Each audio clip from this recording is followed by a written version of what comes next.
today we really get charged. Check. Mic. Check. Spare battery. Check. It's because I haven't slept. Phantom pain. And then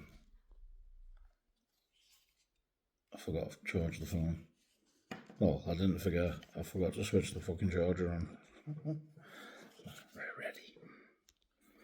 Hopefully get some nice scenery and maybe get someone willing to talk to us. Tell us what life on the streets like in Edinburgh, maybe. Yeah. Good evening, ladies and gentlemen. Fucking hell. Welcome to the Edinburgh Ghost Bus. We shall be visiting places of death, murder, witchcraft, traffic jams, and supernatural activity. The consummation of alcohol is forbidden. Talking and chatting is not encouraged. Please do not touch the bell, or the lights, or the seats, or the floor, or the ceiling, or each other. You may touch yourselves if you wish, but bear in mind this is a family tour. I am your strange old guide tonight. Hello everyone. Tommy Terror's the name. I used to be an undertaker for 7 years. Before that I worked in Claire's Accessories. But let's have a look at you, shall we? Downstairs, give us a wave please for the camera. Looking good, thank you. Give us a wave upstairs please. Move those limbs, very nice. Good waving upstairs. But what about underneath the seats? We have a camera there too, look at that. Everything's covered tonight. You can lift your feet up if you want to. This is the foot cam. That's cool. And this makes me see that you're all completely safe. Safe and sound so far, but let's tell you the history of the bus. Taking a piss So say your prayers. I'm coming up those stairs.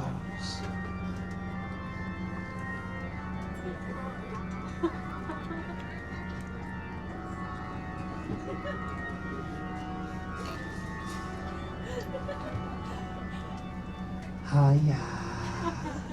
Ladies and gentlemen, welcome to the Ghost Bus Tour. It's an old funeral bus, this. Back in the 1960s, the graveyards in the city centres were overcrowded. There was no more room. So they had to get the dead bodies out to the countrysides to bury them. And they used these old buses to transport them. The Necropolis Bus Company, that's what it was called. Doesn't exist anymore. They closed down in 1975. They had a big fire, mysterious fire. Nobody knows what caused it, but it gutted their bus depot. Every single one of their funeral buses was destroyed. Well, apart from one. This one. Route Master number 666 mysteriously survived the fire. So we recently took it out of storage. We decked it out to its former glory. And we don't do funerals anymore, it's a dying trade. Now we do sightseeing tours, ghost tours, but I have to warn you, strange things sometimes happen here. Now there's no one hiding in the corners waiting to frighten you. No one's going to touch you, not since the court case. And no one's going to be jumping out.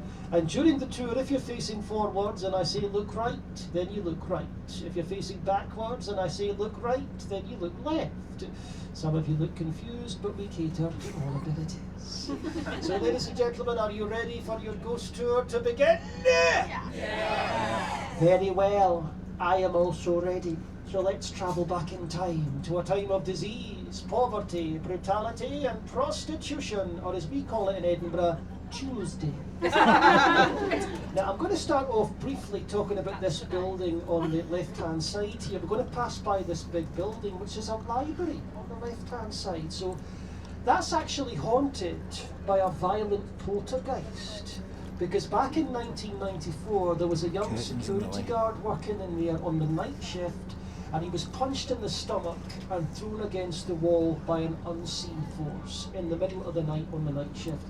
He was so shaken up by this, he quit his job on the spot. Now, the other security guards who worked there knew about this haunting, but they didn't tell the new boy. It was his first day on the job. He lasted one night. He was attacked by the Central Library poltergeist. So we'll just pass by the library on the left-hand side here. You can have a good look at it. There is a poltergeist lurking in the basement of that building, throwing people against walls, the Central Library. Now, coming up next along here on the left-hand side, we're going to pass by a lot of ugly scaffolding. Look at all this on the left-hand side here. What a mess. Well, do you know, this is actually a murder scene on the left-hand side, because in 1689, one of Edinburgh's senior judges was killed on the street just here on the left. He was a man called George Lockhart, and he was murdered by a businessman called John Cheesley. And the reason John Cheesley killed the judge was the judge had found in his wife's favour in the divorce courts. And John Cheesley didn't like it. So he followed the judge home and he shot him dead just here on the left-hand side. Now, John Cheesley was then hanged for the murder. But before they hanged him, they chopped off his right arm, because that was the arm that held the gun that killed the judge. And ever since then, the ghost of John Cheesley has haunted this area. He's known as Johnny One Arm. Johnny One Arm, a terrifying male figure with a missing right arm. So keep your eyes out for him. You could bump into him after the tour tonight. If you do, don't panic. He's quite harmless. So we're going down a hill here, into the sunshine, and I'm going to talk about Edinburgh's toilet history. Now, in old Edinburgh there was no sewage system, so you had to do your business into a bucket, and you would empty the contents of your bucket out the window onto the streets below. Now, you had to warn your neighbours about what was coming down, so you shouted, "Gardyloo!" and the poor people would run for cover, shouting, "Oh, sugar, what a horrible mess." Now, that's no way to live, is it? Imagine every single person in Edinburgh throwing poo out the window willy-nilly. We had to put a stop to this, so 1749 was the year the Nastiness Act was introduced to Edinburgh. Now, this was a law, an actual law that said you cannot throw poo out the window until 10 o'clock at night. Yes, you had to save your poo up all day, but when the clock struck 10, you were legally allowed to throw it out the window as long as you shouted "Gardyloo." And the fun thing about this is that that law was never repealed. So that means at 10 o'clock tonight you can get your buckets of poo ready, give them a good throw, and as long as you shout "Gardyloo," the police can't touch you. Have fun with that later on tonight. And Gardyloo's medieval French, meaning watch out for the water. Now, talking of water, on the left-hand side down here we have Princes Street Gardens. But it didn't always look nice like this, because in the 1400s they flooded this with water, because they wanted the castle to have a defensive moat, but they forgot something. They forgot about all the human poo sliding down the hill from the old town behind us and landing in the water. So this transformed the moat into the largest open sewer in the world. Yes, ladies and gentlemen, just here on the left-hand side once stood a huge, big, filthy body of stinking, polluted water. It was called the Norloch,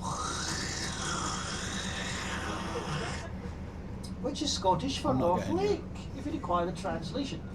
But could it get any worse than that? Imagine living next to a huge big lake of poo.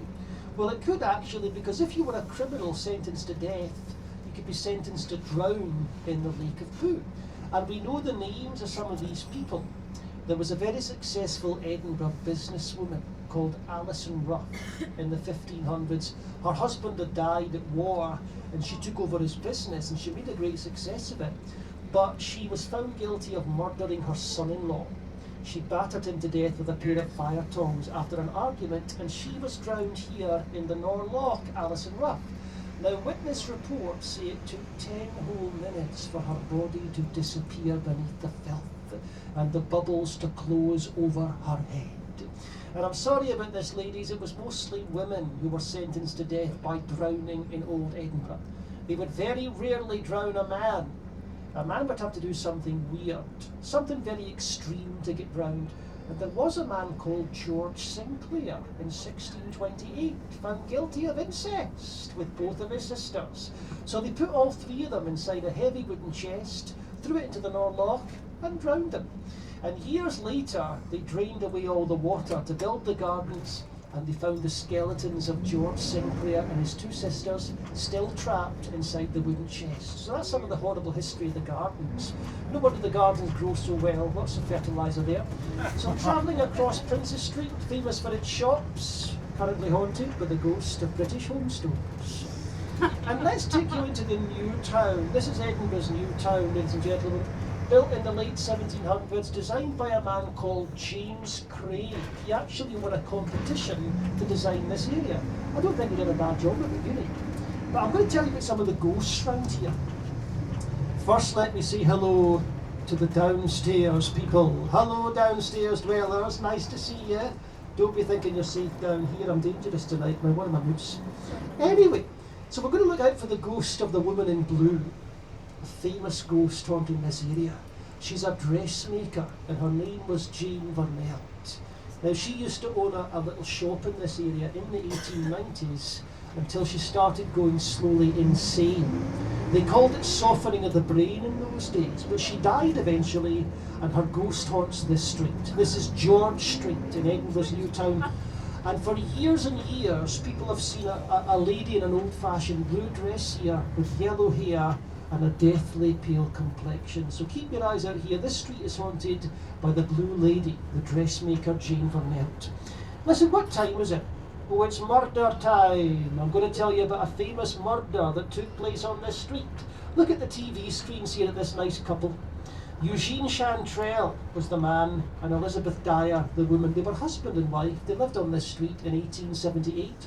He'd been her French teacher at school, got her pregnant at 15, married her, moved her into a house on this street and killed her. Killed her for the insurance money. He poisoned his wife with opium. They found enough opium in her system to knock out a horse, or kill a wife in this case. So they hanged him at Calton Jail. They called him the Demon Frenchman of Edinburgh. Any French people with me downstairs tonight? That's the Demon Frenchman there. But let's talk about another demon. The demon driver of this tour. He's called Uncle Angus. Now your driver's fresh out of prison, he's ready for action and he's just obtained his provisional licence. And I've got a wee intercom system. Let's live dangerously and let Angus say hello. Hello, Angus. Aye, for yes, whatever you see, I knew this was a bad idea. Yes, Angus, thank you very much. We're all doing fine, thank you, yes.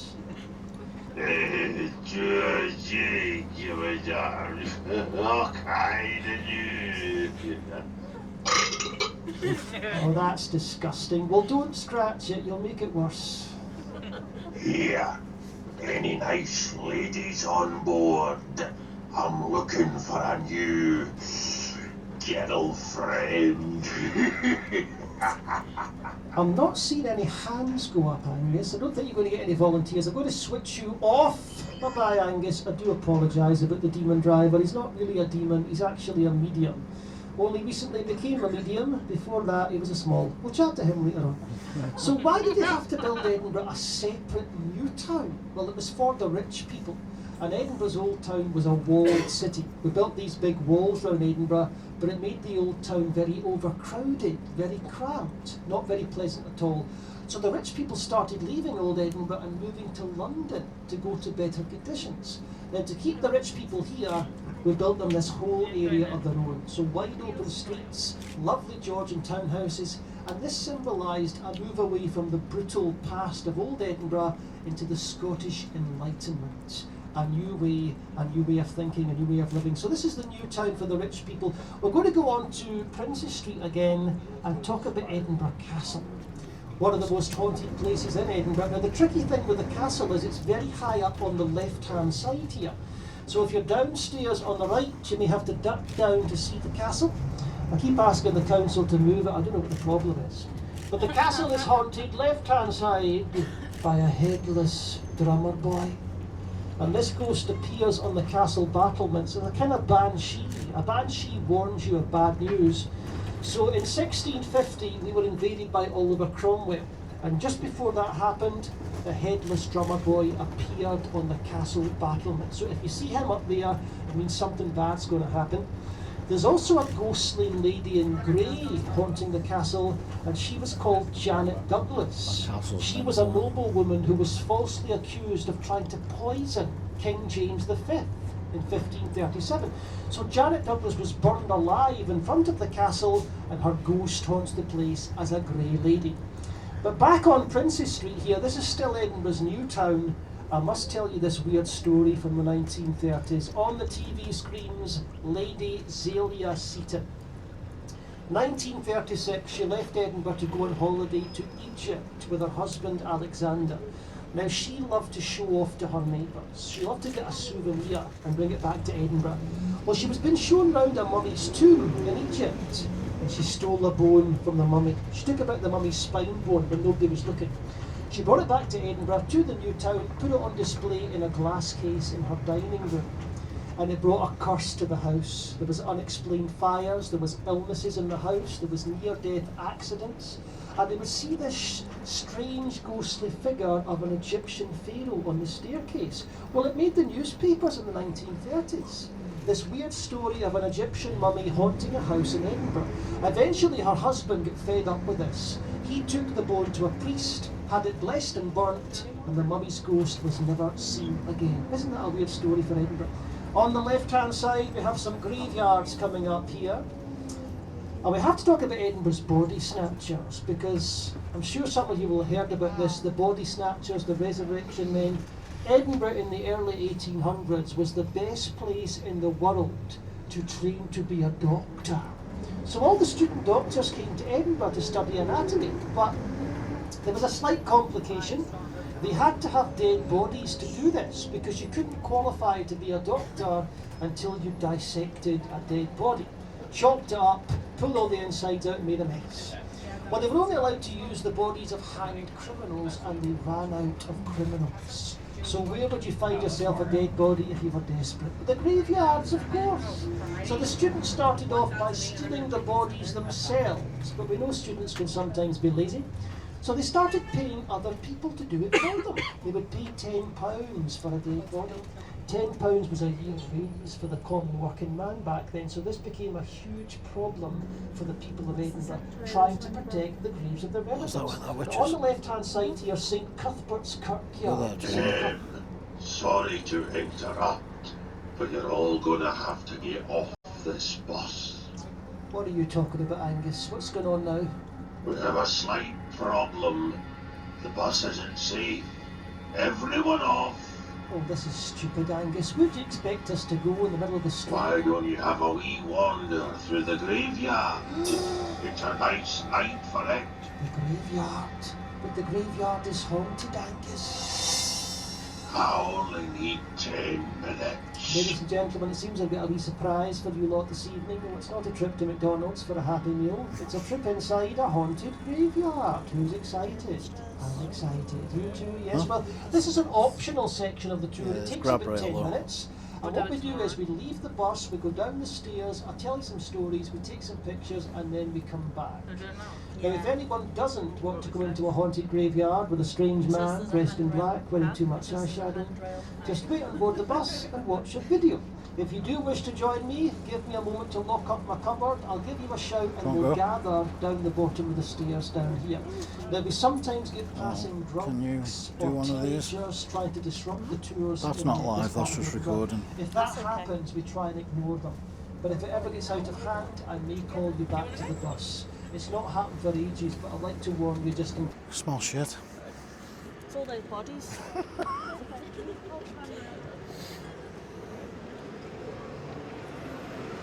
Oh, I can smell shit and all. It says, isn't it? Oh, this one. Ooh.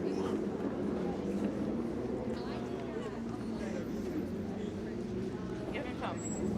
You do, you little pig.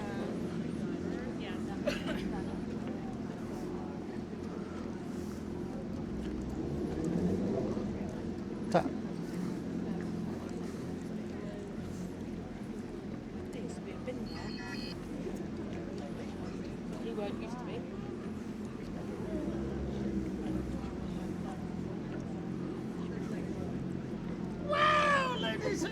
gentlemen, I'm just going to set up my stool.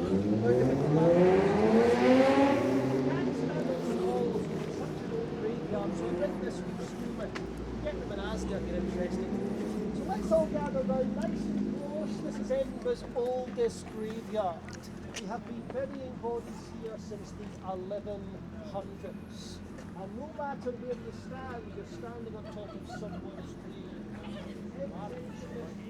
Used to bury dead bodies, and it's said to be haunted by a ghostly gentleman. She will pull or tug on the back of people's coats. She most often attacks children or women or men. It's an equal opportunities attacker. Now, does anybody here suffer from taphophobia, the fear of being buried alive? Is it one fear? Possibly. It worries me sometimes, but in the 18th and 19th centuries, everybody had this fear. Medical knowledge was not so good. If you looked dead, you don't. So some people were waking up trapped inside coffins. Now, to stop this from happening, they started doing weird things to the bodies, like chopping off a finger, chopping off a toe, pouring scalding water over the body to look for a sign of life. But the most bonkers thing they used to do was tobacco, smoke, enemas. They would get a dead body, they would stick a tube up the backside and pump up hot tobacco smoke. They thought this would warm the body up from the inside, the smoke would get the breathing going. If you don't believe me, look it up on the internet. I'm not blowing smoke up here to get you out. But I've really brought you down here to talk about the body snatchers in a bit more detail, because this is where it actually used to happen. So a dead body in the 1820s would make you £10, but today that works out as £1,362. So I'm going to teach you all how to be Edinburgh body snatchers. And the first thing you have to do is get drunk, honestly, because you're going to see and smell some nasty things inside the graves. So the body snatchers would line their stomachs with alcohol to stop them getting sick. The next thing they would do is work fast, because there was an armed guard on this road here. There was no time to dig up the coffin. They would dig straight down at the head end, snap off the coffin lid at chest level, get hooks on ropes under the arms, and pull the whole body up through the small hole. But the next thing you have to do is strip your body naked, completely naked, because stealing a dead body was not against the law. A body wasn't property, didn't belong to anyone, so you couldn't steal it really. But if you take the clothing and the jewellery, that belongs to the family and will hang you as a robber. So make sure you leave here with nothing more than a naked dead body. But getting a naked body through the streets is going to be a bit embarrassing, isn't it? So they would hide it inside a sack. And some body snatchers would snap the spines to help them hold the bodies in half. So lie your body on the ground, jump up and down on the back, snap the spine into the sack, over the wall, and get your money. I hope you're writing this stuff down. But there is so much of this going on here, we had to build a building to stop it. And the building's still here today. There it is behind you, the Watchtower, built in 1827, and the only reason that thing exists was because so many people were in here stealing dead bodies. Isn't that amazing? I'd love to bring people down here and show you this, because there's very few of this that still survive in Scotland today, and it's now an office for a lot of business, but I think it's haunted. I've been doing this for over 11 years now, and I've kind of So, June. how many strange Yeah, it does when I first photographs turn I up. get of that tower. We regularly get photographs with strange lights at the window, shadowy shapes, faces, figures, orbs, mists. I can't explain it. I can't guarantee it. If you want to have a go at it, just pause here, take some photographs of your own and examine them. And let me know if you get anything strange. It's up to you. Once we've done the photographs, we'll head back to the bus and move on. Thank you for listening. Watch out for the rats!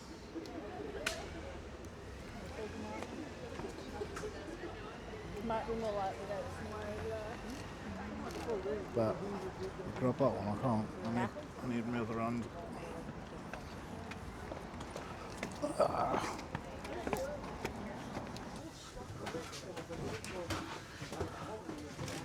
Yeah, do you want this back?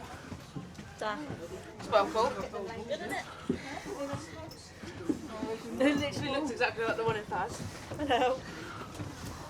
Next one we get like a little spirit box. Oh, yeah. I reckon you'd enjoy playing Faz. Yeah, it's the same one at the game, isn't it? Bet, do you think Charlie would enjoy Faz? Yeah.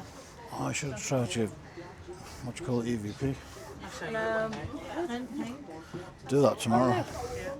Yeah, I it's in reckon my you'd bag. like playing it. Do that tomorrow in the tunnels. And do it in there as well. I ain't got it on me, but yeah. No, I mean tomorrow. Yeah. Go to that witch's grave so you can pick anything up. I love it. I love Do you know which one it is? No. I don't, unfortunately.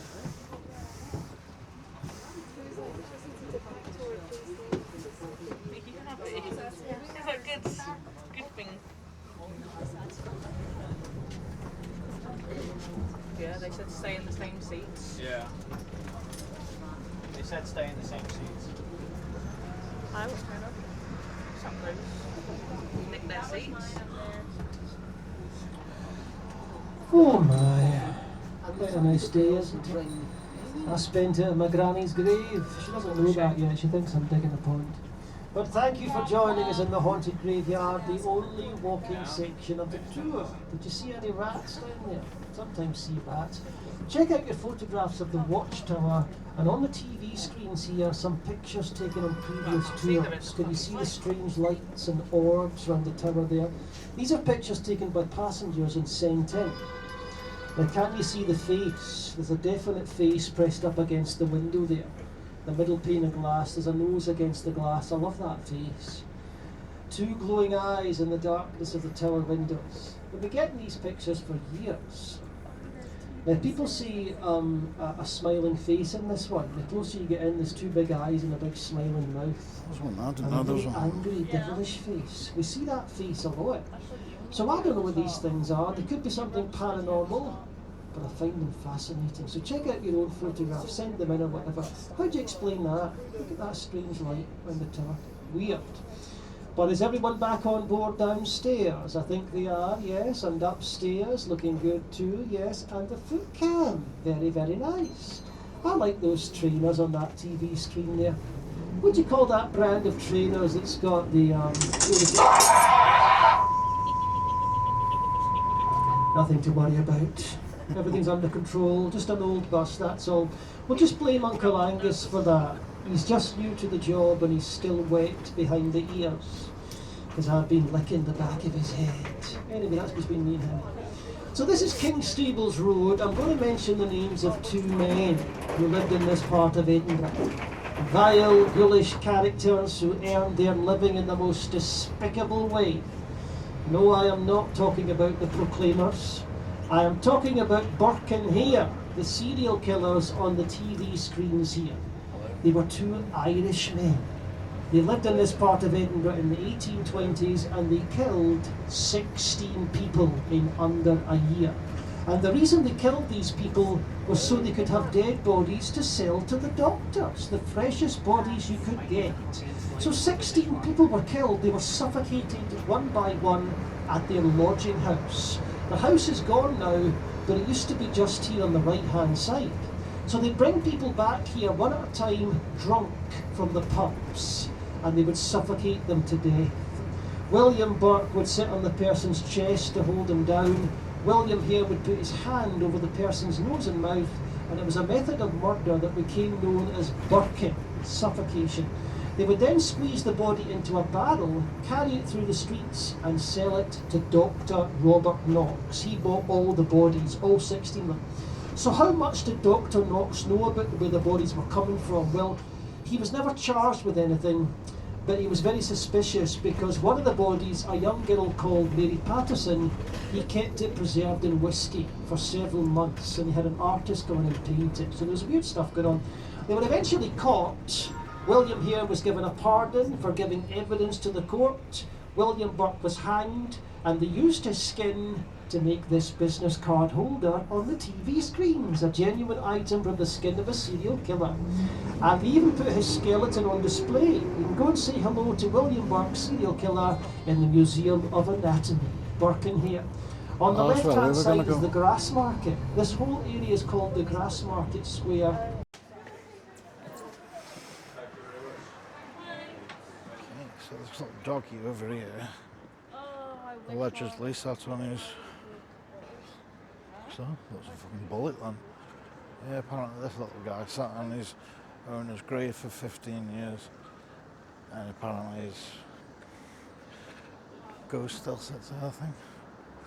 People have been touching him all day, fucking thousands of them.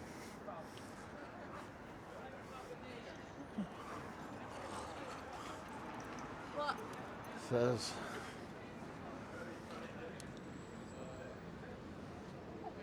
from the life just before his death.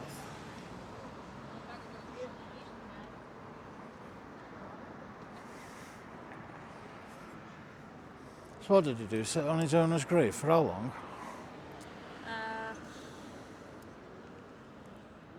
I don't know exactly when. It was a while. 15 years. Ah.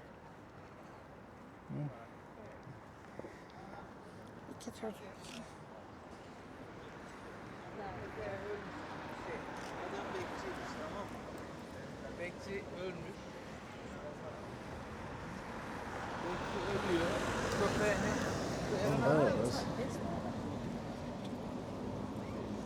His faithful dog followed the remains of his master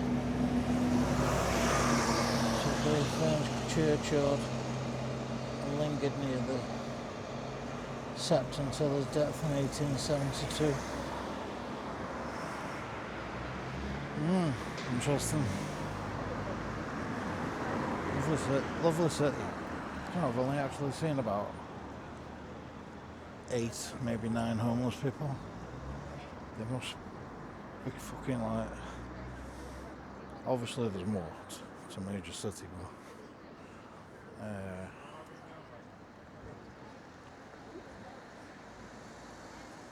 I've only actually seen... don't know, in total about 5 or 6, and then last night there was a big group of them all gathered drinking. One of them shouted to me, "Oh, you legend." Yeah. Don't know whether that was because he recognised me or what that was. He obviously knew us. Go again, go He was again. like, "Oh dude, you're an absolute legend, fucking hell, awesome." Yeah, You don't think you like they were all sat there drinking and high as a kite by the looks of it, but yeah, they must know me from social media or vlogging or whatever. It's not the first time I've vlogged this city. So, yeah, it's all tourists on the stock. I think the trick is I need to go lower. Give me a piggyback.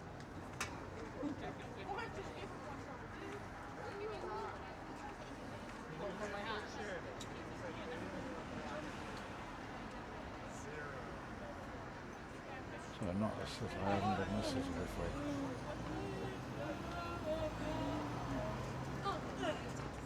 But he knows me from somewhere. Cheesecake in bed, I think. Yeah, shouting, top of his lungs hanging over his ear. Dude, you're a legend, you are a nice one, yeah. I'm not sure what that was all about, but yeah. Banana.